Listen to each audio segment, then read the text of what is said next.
Hello बच्चों, good morning. बच्चों, हम पढ़ रहे हैं चैप्टर मानव जनन और मानव में लैंगिक जनन पाया जाता है। हम पढ़ रहे थे लैंगिक जनन की विभिन्न घटनाएं, जैसे प्रजनन तंत्र, युग्मक जनन, निषेचन और भ्रूणीय परिवर्तन। इसके बाद बच्चों लैंगिक जनन से संबंधित कुछ इंपॉर्टेंट पॉइंट्स हैं जिनको हम पढ़ रहे थे, जैसे अपरा क्या होता है, अंतरारोपण क्या होता है, बाह्य भ्रूणीय झिल्लियाँ क्या होती हैं। तो पिछली क्लास में हमने बच्चों अंतरारोपण इम्प्लांटेशन की प्रक्रिया पढ़ ली थी और इम्प्लांटेशन के बाद प्लेसेंटा अपरा का निर्माण किस प्रकार होता है ये हमने पढ़ लिया था। तो बच्चों मानव में अपरा का निर्माण अंतरारोपण के बाद होता है और एक बाह्य भ्रूणीय झिल्ली है कोरियन जो मानव में अपरा बनाती है। तो कैसे बनता है अपरा, क्या संरचना होती है, हमने पिछली क्लास में पढ़ लिया था। हम बच्चों बात कर रहे थे अपरा के कार्य। तो हमारा टॉपिक था पिछली क्लास में, वो था फंक्शंस ऑफ प्लेसेंटा, अपरा के कार्य। आखिर क्या काम करता है बच्चों अपरा? तो इसके दो कार्य मैंने आपको समझा दिए थे। पहला, अपरा परिवर्धित भ्रूण के पोषण, श्वसन और उत्सर्जन आदि कार्यों में सहायक होता है। परिवर्धित भ्रूण को पोषण देने में, श्वसन करने में, उत्सर्जन करने में अपरा मदद करता है। दूसरा कार्य हमने अपरा का पढ़ा था कि अपरा माता से भ्रूण को एक विशेष प्रकार का प्रतिरक्षी, जिसको हमने कहा IgA, प्रदान करता है। माता से भ्रूण को IgG प्रदान करता है, एक प्रकार का प्रतिरक्षी है जो माता के रुधिर में पाया जाता है। ये भ्रूण को देता है अपरा। तीसरा कार्य हम पढ़ रहे थे बच्चों, अपरा अंतःस्त्रावी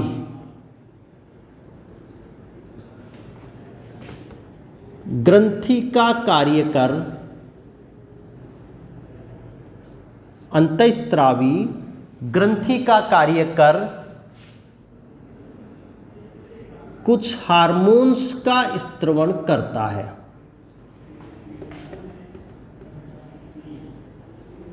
ये अपरा का एक तीसरा कार्य जो हम चर्चा कर रहे थे पिछली क्लास में, कि अंतःस्त्रावी ग्रंथि का कार्य करके कुछ हार्मोन्स का स्त्रवण करता है।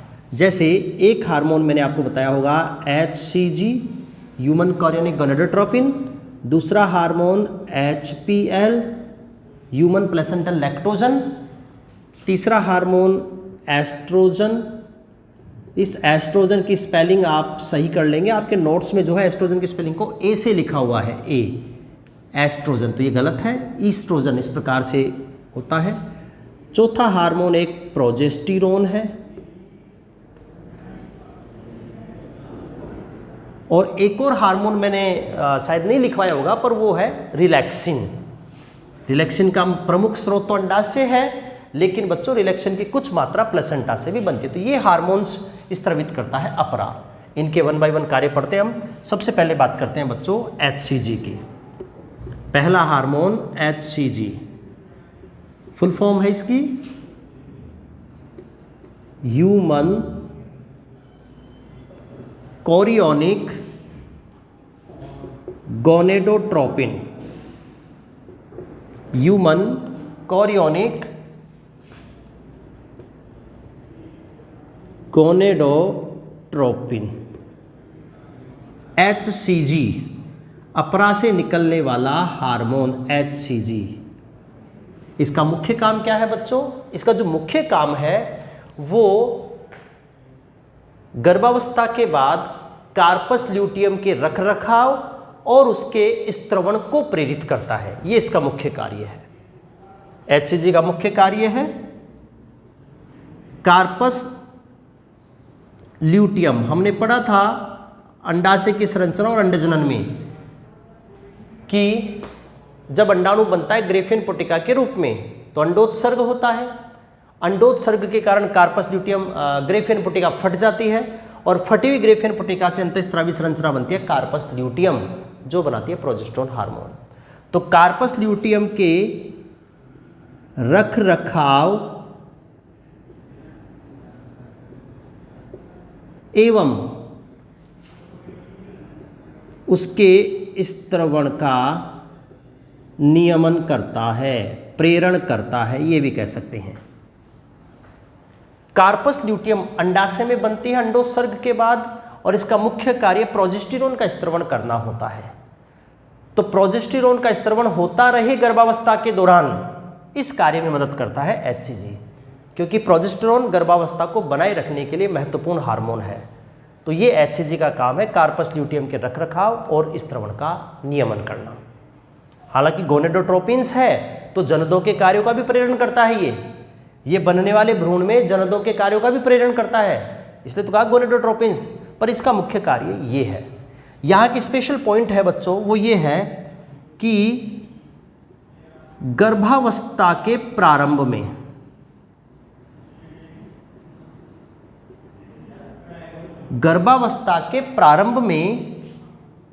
HCG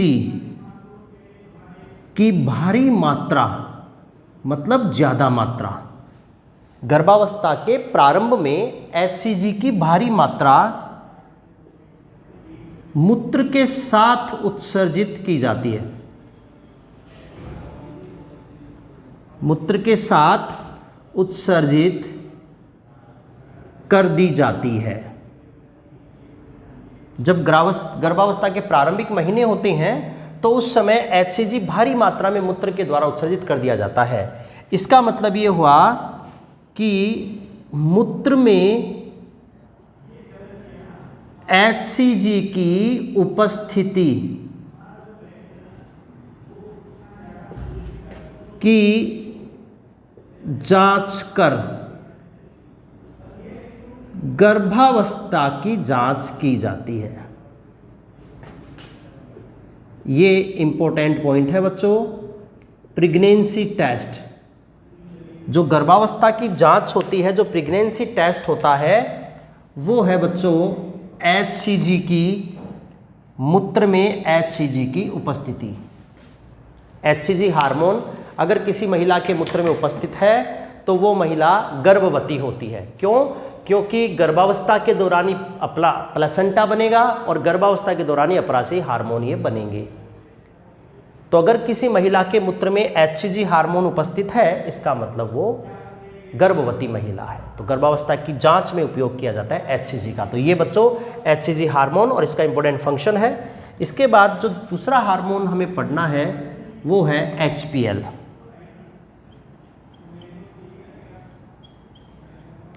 HPL का जो पूरा नाम होता है बच्चों वो है human placental lactogen. HPL human placental lactogen. और इसका एक और नाम हम दे सकते हैं बच्चों HPL का, वो है HCS।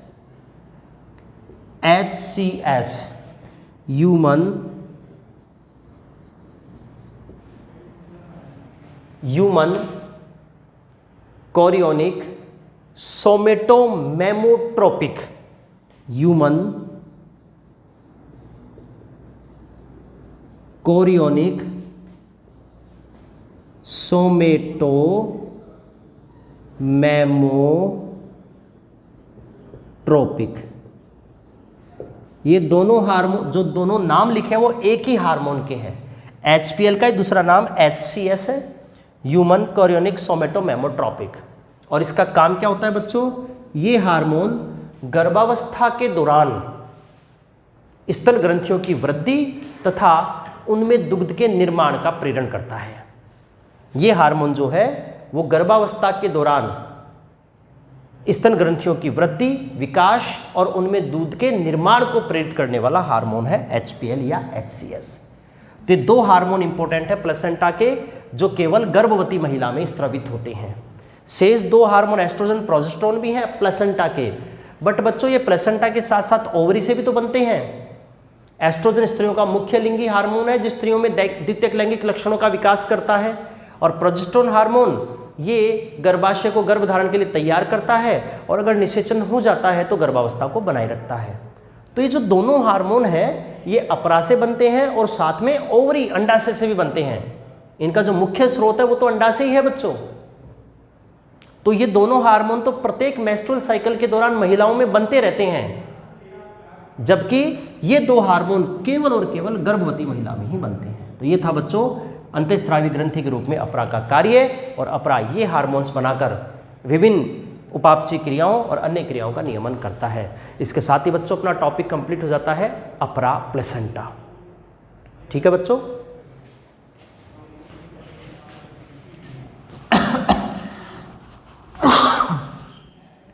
बच्चों इसके बाद जो आपको नोट्स दिए गए हैं संस्था की तरफ से, उन नोट्स में एक छोटी सी हेडिंग दे रखी है नाभि रज्जु, अम्बिलिकल कोड। लेकिन उस नाभि रज्जु को पढ़ने से पहले हम बच्चों बाह्य भ्रूणीय झिल्लियां पढ़ेंगे। उससे अगला टॉपिक पहले पढ़ेंगे, क्योंकि बाह्य भ्रूणीय झिल्लियों से संबंधित ही होता है नाभि रज्जु। तो नाभि रज्जु को बाद में डिस्कस करेंगे, पहले हम पढ़ेंगे बाह्य भ्रूणीय झिल्लियां।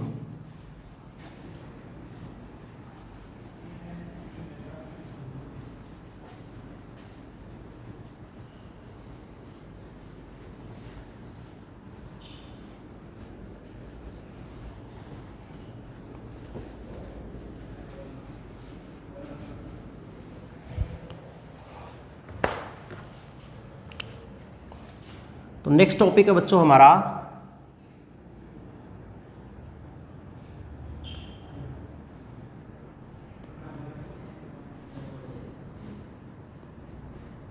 बाह्य भ्रूणीय झिल्लियां, एक्स्ट्रा एम्ब्रियोनिक मेम्ब्रेन।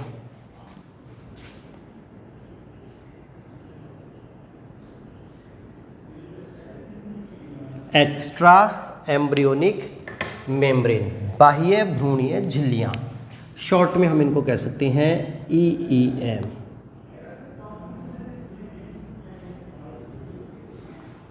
क्या होती हैं बच्चों बाह्य भ्रूणीय झिल्लियां? बच्चों ये जो टॉपिक है ये NCERT के सिलेबस में इंक्लूड नहीं है, इसलिए 12th वाले बच्चों को इसको नहीं पढ़ना है, नहीं तैयार करना है।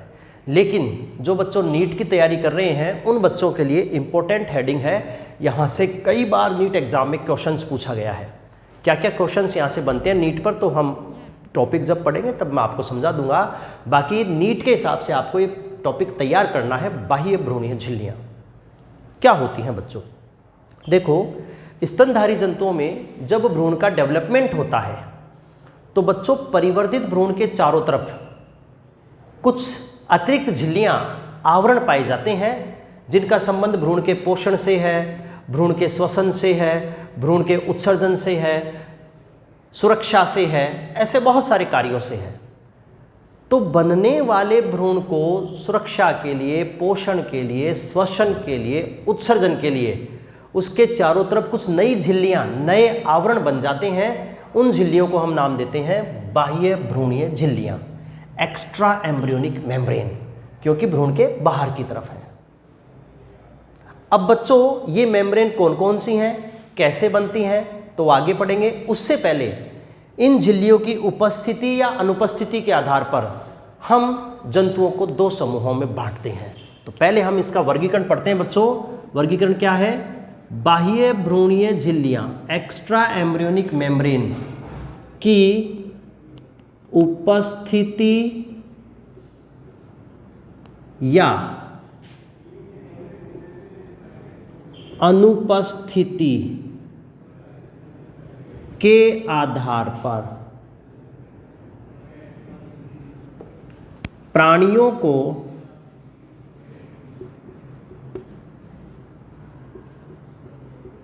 दो समूहों में बांटा गया है। किस आधार पर? कि झिल्लियां होती हैं या नहीं होती। तो कुछ प्राणियों के परिवर्धन के समय बाह्य भ्रूणीय झिल्लियां बनती हैं और कुछ में नहीं बनती हैं। तो झिल्लियां पाई जाएंगी या नहीं पाई जाएंगी, इस आधार पर प्राणियों के दो समूह हम पढ़ते हैं बच्चों। पहला समूह है एमनियोट्स। एमनियोट्स। दूसरा हो जाएगा एनएमनियोट्स। एक समूह है एमनियोट्स और दूसरा समूह हो जाएगा एनएमनियोट्स। क्या होते हैं एमनियोट्स? एमनियोट्स बच्चों वे प्राणी या जंतुओं का समूह है जिनके भ्रूणीय परिवर्धन में बाह्य भ्रूणीय झिल्लियां पाई जाती हैं। तो वे जंतु जिनमें, मैं पूरा नहीं लिखूंगा कि भ्रूणीय परिवर्धन के दौरान, डायरेक्ट लिखेंगे वे जंतु जिनमें एक्स्ट्रा एम्ब्रियोनिक मेम्ब्रेन बाह्य भ्रूणीय झिल्लियां पाई जाती हैं, वे तो क्या कहलाते हैं? एमनियोट्स कहलाते हैं। और बच्चों एमनियोट्स समूह में शामिल किए जाते हैं, एक तो स्तनधारी मैमल्स, हम सब जंतु जो स्तनधारी हैं वो स्तनधारी से ठीक पहले का वर्ग एवीज पक्षी वर्ग, और पक्षियों से पहले का वर्ग है सरीसृप रेप्टाइल्स। ये तीन समूह, तीन वर्ग हैं एक प्रकार से कॉर्डेटा के, स्तनधारी, एवीज, सरीसृप। इन तीनों प्राणियों में जब भ्रूण का विकास होता है तो उस भ्रूण के बाहर की तरफ बाह्य भ्रूणीय झिल्लियां पाई जाती हैं, डेवलप होती हैं, तो इसलिए इनको कहा गया है एमनियोट्स। दूसरा ग्रुप बनता है बच्चों एनएमनियोट्स।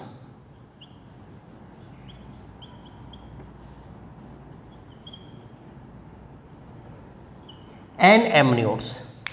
एनएमनियोट्स क्या होते हैं बच्चों? ये वे जंतु होंगे जिनमें बाह्य भ्रूणीय झिल्लियों का निर्माण नहीं होता है उनके भ्रूणीय परिवर्तन के दौरान। तो एनएमनियोट्स वे जंतु हैं जिनमें बाह्य भ्रूणीय झिल्लियां एक्स्ट्रा एम्ब्रियोनिक मेम्ब्रेन नहीं पाई जाती हैं। वे जंतु समूह जिनमें एक्स्ट्रा एम्ब्रियोनिक मेम्ब्रेन नहीं पाई जाती हैं उनको अपन नाम देते हैं एनएमनियोट्स। और इस समूह में शामिल किए जाते हैं मुख्य रूप से दो जंतु वर्ग, एक तो मछली वर्ग पिसीज जिनको अपन बोलते हैं पिसीज मछली वर्ग, और दूसरा बच्चों एम्फीबिया उभयचर वर्ग। एम्फीबिया उभयचर वर्ग, पिसीज और एम्फीबिया दो वर्ग के जंतु हैं जिनमें झिल्लियां नहीं पाई जाती हैं, तो ये है एनएमनियोट्स। तो जो वर्गीकरण है एमनियोट्स एनएमनियोट्स, ये मेनली कॉर्डेटा संघ का है। जो 5 वर्ग मैंने लिखे हैं, 2 एनएमनियोट्स में और 3 एमनियोट्स में, ये पांचों वर्ग जो हैं वो कॉर्डेटा संघ के जंतुओं के वर्ग हैं। तो ये था बच्चों टॉपिक, बाह्य भ्रूणीय झिल्लियां क्या होती हैं। परिवर्धित भ्रूण के पोषण, सुरक्षा और अन्य कार्यों के लिए भ्रूण के चारों तरफ कुछ आवरण डेवलप हो जाते हैं जिनको हमने नाम दिया बाह्य भ्रूणीय झिल्लियां। पाई जाएंगी या नहीं पाई जाएंगी, इस बेसिस पर जंतुओं के दो समूह हैं, एमनियोट्स जिनमें झिल्लियां पाई जाती हैं जैसे ये जंतु, और एनएमनियोट्स जिनमें झिल्लियां नहीं पाई जाती हैं जैसे ये जंतु। अब बच्चों कौन कौन सी होती हैं ये झिल्लियां? तो मनुष्य में या स्तनधारियों में बाह्य भ्रूणीय झिल्लियां 4 प्रकार की होती हैं, जिनके नाम जैसे मैं लिखूं, एक तो है कोरियोन, दूसरा है एमनियोन, तीसरी है एलेंटोइस, और चौथी होती है योक्सैक। ये 4 प्रकार की बाह्य भ्रूणीय झिल्लियां जो है वो भ्रूणीय परिवर्तन के दौरान बनती हैं एमनियोट्स में। हम बात कर चुके बच्चों, झिल्लियां ट्रोफोब्लास्ट पोष कोरक से बनती हैं। तो पोष कोरक तो कोरकपुटी अवस्था है, कोरकपुटी अवस्था से कंदुक अवस्था बनती है। कंदुक अवस्था में 3 प्राथमिक जन्य स्तर बनते हैं, एक्टोडर्म, मेसोडर्म, एंडोडर्म। तो बच्चों ये झिल्लियां जो है वो 2 प्रकार के जन्य स्तरों से बनी होती हैं। प्रत्येक बाह्य भ्रूणीय झिल्ली एक्स्ट्रा एम्ब्रियोनिक मेम्ब्रेन 2 जनन स्तरों से बनी होती है। प्रत्येक झिल्ली में दो जन्य स्तर हैं। कौन कौन से हैं? या तो है बच्चों एक्टोडर्म के साथ मीजोडर्म होगा, या फिर बच्चों एंडोडर्म के साथ मीजोडर्म होगा। मतलब बाह्य भ्रूणीय झिल्ली में मीजोडर्म तो सदैव होगा, या तो मीजो एक्टो के साथ होगा या फिर मीजो एंडो के साथ होगा। तो इन दो दो जन्य स्तरों से मिलकर बनी होती हैं। अब क्वेश्चन क्या आता है बच्चों झिल्ली पर? दो प्रकार के क्वेश्चन बनते हैं। एक तो ये कि कौन सी झिल्ली कौन से जन्य स्तर से बनती है। तो बच्चों ये जो दो झिल्लियां हैं कोरियोन और एमनियोन, ये तो बनती है एक्टोमीजो से बच्चों। कोरियोन और एमनियोन में एक्टोडर्म मीजोडर्म होता है, जबकि एलेंटोइस और योगसैक इसमें बच्चों एंडो और मीजोडर्म होता है। एक क्वेश्चन तो ये बनता है, और ये क्वेश्चन आया हुआ है 2017 में नीट में पूछा गया है कि शायद इसका कोरियोन या एमनियोन का पूछा था कि कौन से जन्य स्तर से बनी होती है, तो इन दो जन्य स्तरों से। दूसरा क्वेश्चन इसके कार्य का बनता है, ये झिल्लियां क्या काम करती हैं। तो इनका कार्य हम चित्र से समझेंगे। तो बच्चों हम बाह्य भ्रूणीय झिल्लियों का एक चित्र बनाते हैं, उस चित्र में इनके जन्य स्तरों की व्यवस्था भी प्रदर्शित की जाती है, तो जन्य स्तर भी आसानी से समझ में आ जाएंगे और साथ में झिल्लियों के कार्य भी अच्छे से समझ में आ जाएंगे। तो सबसे पहले हम डायग्राम ड्रॉ करते हैं बच्चों बाह्य भ्रूणीय झिल्ली का।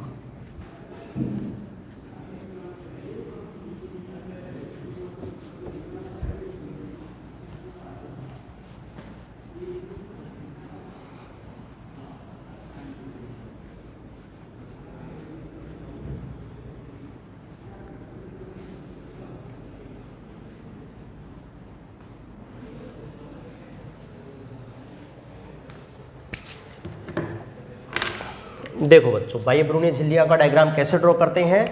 तो परिवर्तित भ्रूण इस प्रकार से एक गोलाकार खोखली गेंद के समान संरचना में कन्वर्ट हो जाता है। ये जैसे मैंने जो आउटर लाइन बना दी है,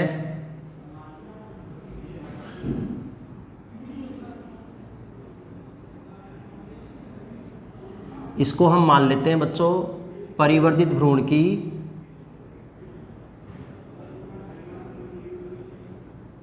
सबसे बाहरी सतह। ठीक है,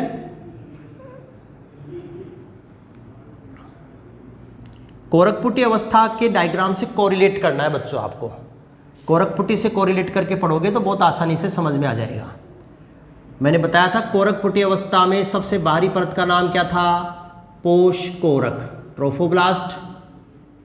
और मैंने आपको यह भी बताया था कि जब अंतरारोपण पूरा हो जाता है तो अंतरारोपण पूरा होने पर पोष कोरक से एक बाह्य भ्रूणीय झिल्ली बनती है जिसका नाम है कोरियोन। तो ये जो डायग्राम मैंने बनाया है बच्चों, ये बनाया है कोरियोन का। ये है बाह्य भ्रूणीय झिल्ली कोरियोन। और अभी मैंने आपको बताया कि प्रत्येक झिल्ली में दो जन्य स्तर हैं, तो इसमें भी हमें दो ही बनाने पड़ेंगे। यहाँ पर हम दो जन्य स्तर बनाएंगे बच्चों। और अभी हमने बात करी थी कि कोरियोन में एक तो होता है एक्टोडर्म और दूसरा होता है मीजोडर्म। तो ये जो मैंने झिल्ली ड्रॉ की है बच्चों, ये सबसे बाह्य भ्रूणीय झिल्ली है जिसका हम नाम देते हैं कोरियोन। कोरियोन। और कोरियोन में मैंने दो जन्य स्तर बना दिए हैं, ये एक बाहर का है, एक अंदर का है। तो बच्चों इसमें जो बाह्य जन्य स्तर है और दूसरा इसमें आंतरिक है।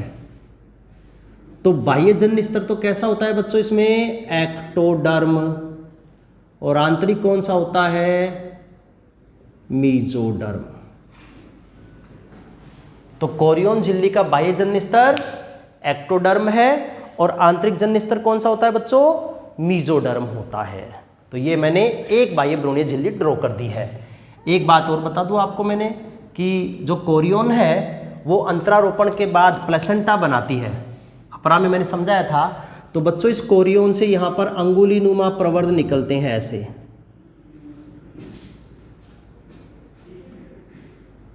इस कोरियोन से इस प्रकार से अंगुलीनुमा प्रवर्ध निकले रहते हैं बच्चों।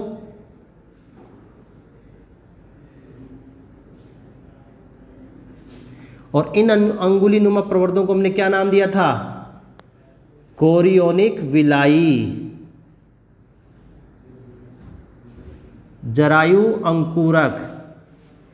और ये जरायु अंकुरक गर्भाशयी ऊतकों में धंस जाते हैं और गर्भाशयी ऊतकों में धंसकर अपरा प्लेसेंटा बनाते हैं। तो ये है स्टूडेंट कोरियोनिक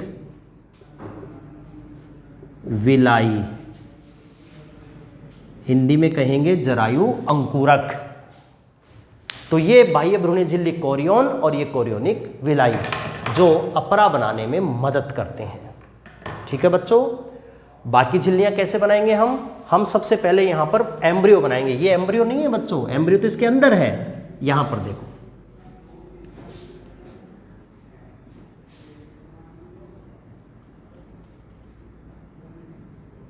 ये है बच्चों एम्ब्रियो जो मैंने रेड मार्कर से ड्रॉ किया है।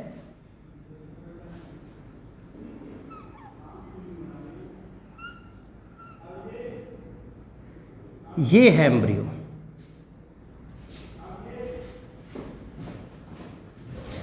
ये है बच्चों परिवर्धित भ्रूण, डेवलपिंग एम्ब्रियो।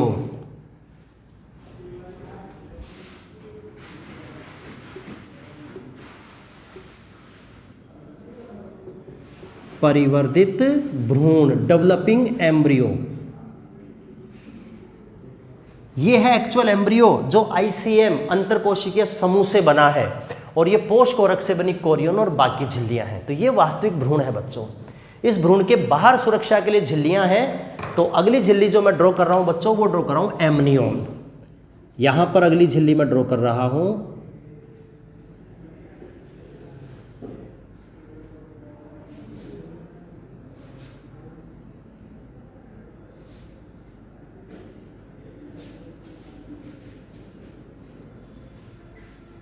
ये झिल्ली बच्चों आप ध्यान से देख सकते हैं कि परिवर्तित भ्रूण के बिल्कुल बाहर की तरफ है, इसको घेरे हुए। तो ये नंबर 2 झिल्ली है जिसका नाम है बच्चों एमनियोन।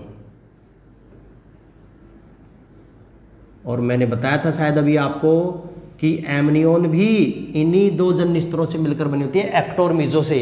बस विन्यास उल्टा है। उल्टा कैसे है? इसमें बाहर की तरफ मीजोडर्म होगा और आंतरिक होता है बच्चों एक्टोडर्म। बाहर मीजोडर्म और आंतरिक कौन सा होता है? एक्टो। इसमें भी तो एक्टो मीजो ही है, पर इसमें बाहर की तरफ एक्टो और अंदर की तरफ मीजो है। जबकि इसमें क्या होगा? बाहर की तरफ मीजो और अंदर की तरफ एक्टो, क्योंकि ये वाला स्पेस मीजोडर्म है बच्चों। तो इसका ये वाला झिल्ली मीजोडर्म और इसकी ये वाली झिल्ली मीजोडर्म। तो ये 2 झिल्लियां होगी एमनियोन और कोरियोन। क्लियर है बच्चों? देखो ये जो एमनियोन झिल्ली मैंने ड्रॉ की है, ये वास्तव में परिवर्तित भ्रूण के चारों तरफ है। और इस भ्रूण और झिल्ली के बीच में जो गुहा है, इस गुहा को एमनियोटिक गुहा नाम देते हैं, जिसमें एमनियोटिक तरल भरा रहता है। तो गुहा का नाम क्या है बच्चों?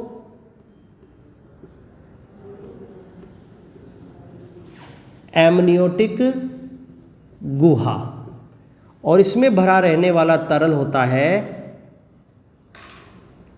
एमनियोटिक तरल।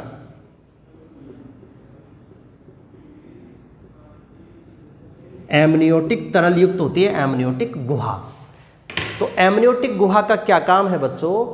इस गुहा में जो तरल है वो इस परिवर्तित भ्रूण को गीला बनाए रखता है, सूखने से बचाता है, बाहरी धक्कों से बचाता है।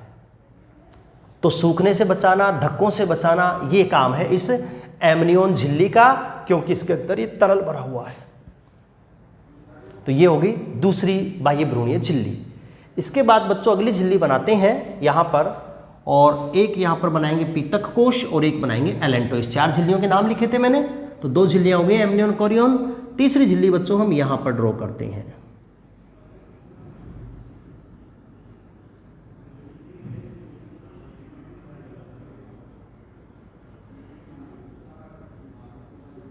ये जो झिल्ली मैंने ड्रॉ की है इसका नाम होता है पीतक कोश, यॉर्क शैक। और इसके पास ही बच्चों हम यहां पर दूसरी झिल्ली ड्रॉ करेंगे, उसका नाम होता है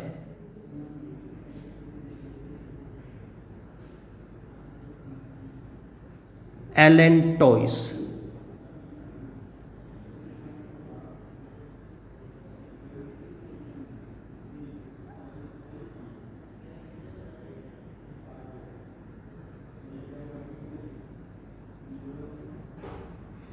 ये है झिल्ली एलेंटोइस, इस प्रकार से। तो यहां पर दो झिल्लियां मैंने ड्रॉ कर दी हैं बच्चों, कौन कौन सी हैं? ये झिल्ली तो है एलेंटोइस,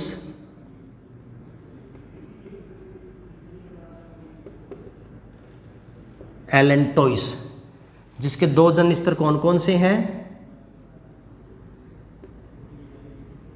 बाहर की तरफ तो होता है बच्चों मीजोडर्म, और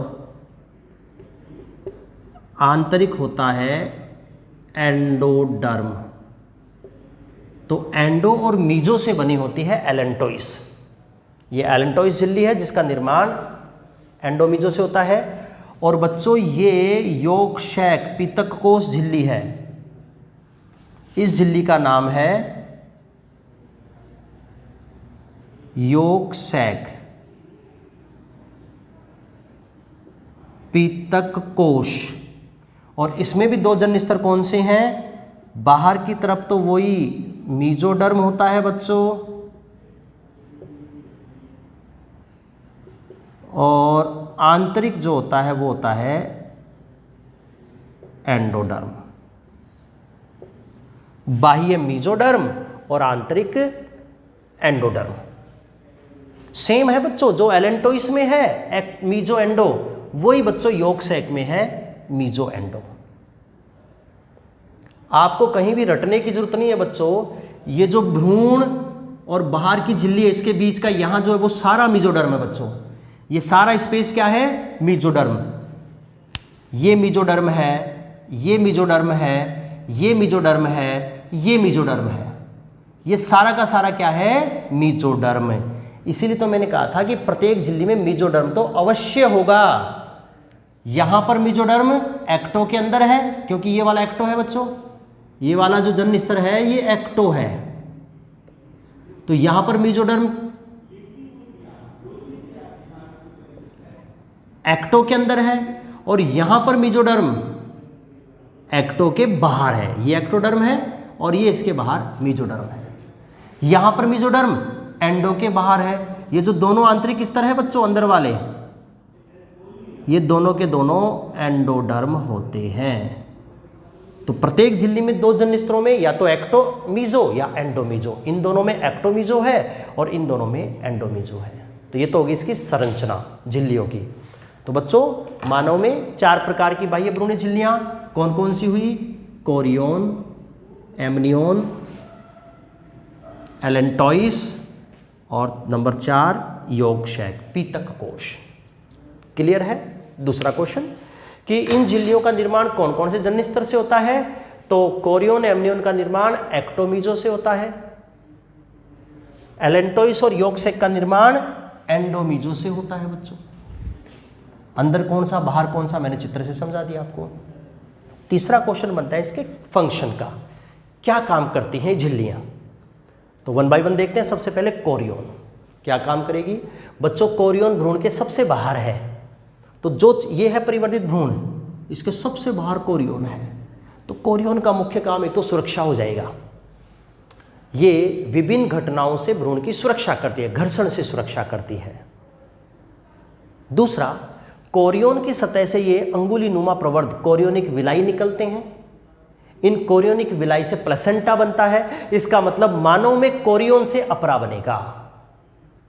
ये प्लेसेंटा का ही तो भाग है। तो मानव में कोरियोन के 2 कार्य कौन कौन से हो गए? पहला घर्षण से सुरक्षा और दूसरा अपरा का निर्माण करना। क्लियर है? दूसरी झिल्ली है बच्चों एमनियोन। ये इस परिवर्तित भ्रूण के बाहर की तरफ इसको चारों तरफ से घेरे रखती है एमनियोन। एमनियोन झिल्ली और भ्रूण के बीच में ये गुहा है जिसमें तरल भरा रहता है। क्या काम करती है झिल्ली और तरल?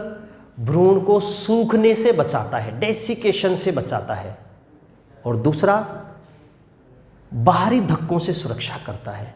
ये एमनियोन का कार्य है। तीसरी झिल्ली है बच्चों एलेंटोइस। ये यहां से दिख रही है आपको साफ, यहां से बनाकर मैंने यो बनाया है पाउच लाइक स्ट्रक्चर। ये है एलेंटोइस। निर्माण मीजोएंडो से होगा। काम क्या करती है बच्चों? एलेंटोइस स्तनधारियों में नाभि रज्जु बनाती है। इंपॉर्टेंट लाइन है बच्चों। ये जो संरचना पूरी बन गई है, इस पूरी संरचना का नाम है बच्चों नाभि रज्जु। नाभि रज्जु, अम्बेलिकल कोड।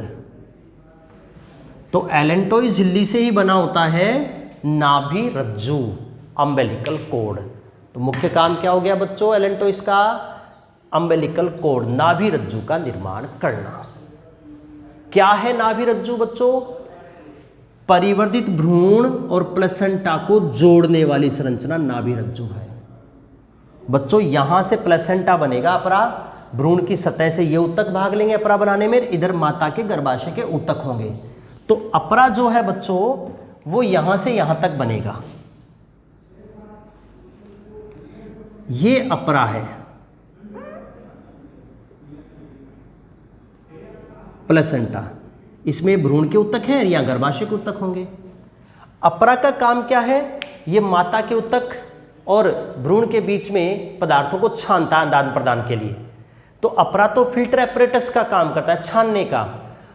अपरा के द्वारा छने हुए पदार्थ भ्रूण तक कैसे आएंगे? तो अपरा और भ्रूण के बीच पदार्थों को लाने ले जाने के लिए मध्यस्थ का काम करती है नाभि रज्जु। मतलब जिन जिन पदार्थों का आदान प्रदान अपरा करता है माता के रुधिर के साथ, तो उन सभी पदार्थों को भ्रूण तक ले जाने या भ्रूण से निकले पदार्थों को अपरा तक ले जाने के लिए जिम्मेदार होता है नाभि रज्जु। तो नाभि रज्जु भ्रूण और अपरा को जोड़ता है और इनके बीच होने वाले आदान प्रदान के लिए मध्यस्थ का काम करता है नाभि रज्जु, जो कौन सी झिल्ली से बना होता है? एलेंटोइस से। तो बच्चों नाभि रज्जु की जो थ्योरी थी वो बाह्य भ्रूणीय झिल्ली से पहले दे रखी है, लेकिन मैंने समझाया अभी है आपको, तो वहां से रीडिंग कर लेंगे। नाभि रज्जु क्या है? परिवर्तित भ्रूण की नाभि पर एक धागेनुमा संरचना जुड़ी रहती है जो भ्रूण को अपरा से जोड़ती है, उसका नाम नाभि रज्जु है। काम क्या करता है? अपरा और भ्रूण के बीच विभिन्न पदार्थों के मध्यस्थ का काम करती है। तो ये है बच्चों नाभि रज्जु। हम बात कर रहे थे एलेंटोइस झिल्ली के, तो एलेंटोइस का एक काम तो क्या हो गया? नाभि रज्जु का निर्माण करना। दूसरा बच्चों जो ओविपेरस जंतु होते हैं जैसे पक्षी हैं, सरीसृप है, तो उनमें ये झिल्ली उत्सर्जन में मदद करती है। क्योंकि स्तनधारियों में तो इसने अपरा से जोड़ दिया भ्रूण को, तो भ्रूण के सारे उत्सर्जी पदार्थ अपरा तक भेज दिए जाएंगे इसके द्वारा। लेकिन अंडयुज जंतुओं में तो अपरा बनेगा नहीं, तो उन जंतुओं में एलेंटोइस झिल्ली उत्सर्जित होने वाले पदार्थों को अंदर संग्रह कर लेगी और जब भ्रूण का पूरा निर्माण हो जाएगा तो वो पदार्थ इस झिल्ली के माध्यम से भ्रूण से दूर हट जाएंगे। तो पक्षियों में, सरीसृपों में एलेंटोइस उत्सर्जन में भी मदद करती है। तो ये होगी बच्चों तीसरी झिल्ली और उसका कार्य। आगे चलते हैं, लास्ट में चौथी झिल्ली है योगशैक, पीतक कोश। बाह्य आवरण मीजो, आंतरिक एंडो। ये पीतक कोश है बच्चों, स्तनधारियों में बहुत कम विकसित होता है पीतक कोश। क्या है पीतक कोश? कोरकपुटी अवस्था में एल्बुमिन गुहा पाई जाती है मानव में, तो वो एल्बुमिन गुहा ही किस में बदल जाती है? पीतक कोश में। इस पीतक कोश के अंदर वो एल्बुमिन गुहा का तरल भरा रहता है जो एक प्रकार का पोषक तरल होता है। तो बच्चों इसमें पोषक पदार्थ भरे हुए हैं। इसका काम है इस भ्रूण को पोषण देना। कब तक? जब तक कि यहाँ अपरा नहीं बन जाता। जब तक भ्रूण में इस प्रकार से अपरा का निर्माण नहीं हो जाता प्रॉपरली, तब तक इस भ्रूण को पोषण देने की जिम्मेदारी पीतक कोश की है। तो पीतक कोश का जो प्रमुख कार्य है एक, वो तो क्या है? परिवर्धित भ्रूण को पोषण प्रदान करना, ये मुख्य कार्य है, क्योंकि इसके अंदर भरा ही रहता है पोषक पदार्थ। दूसरा बच्चों इसका कार्य है कि भ्रूणी अवस्था में ये पीतक कोश आरबीसी का निर्माण भी करता है। आरबीसी लाल रुधिर कणिकाएं, वयस्क अवस्था में तो बच्चों अस्थि मज्जा बोन मैरो में बनती है लाल रुधिर कणिकाएं, लेकिन भ्रूणी अवस्था में आरबीसी का निर्माण सबसे पहले ये झिल्ली करती है अपने अंदर, पीतक कोश करता है अपने अंदर आरबीसी, उसके बाद भ्रूण करेगा। भ्रूण में आरबीसी का निर्माण यकृत में होगा, प्लीहा में होगा, लेकिन वहां तो तब होगा ना जब यकृत और प्लीहा बनेंगे। जब ये सारी चीजें भ्रूण में नहीं बनेंगी, उससे पहले आरबीसी का निर्माण ये पीतक कोश करता है। तो ये था बच्चों मानव की बाह्य भ्रूणीय झिल्लियां और उनका एक चित्र है। इस चित्र में ये परिवर्तित भ्रूण है और इसके बाहर जो भी संरचनाएं मैंने ड्रॉ की हैं सब के सब डबल लाइन से बनाई गई हैं। इसका मतलब दो दो जन्य स्तरों से बनी हुई हैं। तो ये सब हैं बाह्य भ्रूणीय झिल्लियां। 4 प्रकार की मानव में, कोरियन, एमनियन, एलेंटोइस और योगशैक। प्रत्येक झिल्ली में 2 जन्य स्तर हैं। इन दोनों के जन्य स्तर है एक्टोमीजो और इन दोनों के जन्य स्तर है एंडोमीजो। और कार्य मैं रिवाइज करूं क्विकली, इसका काम अपरा बनाना, घर्षण से सुरक्षा। इसका काम है सूखने से बचाना, धक्कों से सुरक्षा। इसका काम है नाभि रज्जु बनाना, उत्सर्जन में सहायता करना। और इसका काम है पोषण प्रदान करना और आरबीसी का निर्माण करना। तो ये था बच्चों टॉपिक मनुष्य की बाह्य भ्रूणीय झिल्लियाँ। खत्म हो गया टॉपिक। नीट के हिसाब से इंपॉर्टेंट टॉपिक था बच्चों ये, 12th वालों को तैयार नहीं करना है।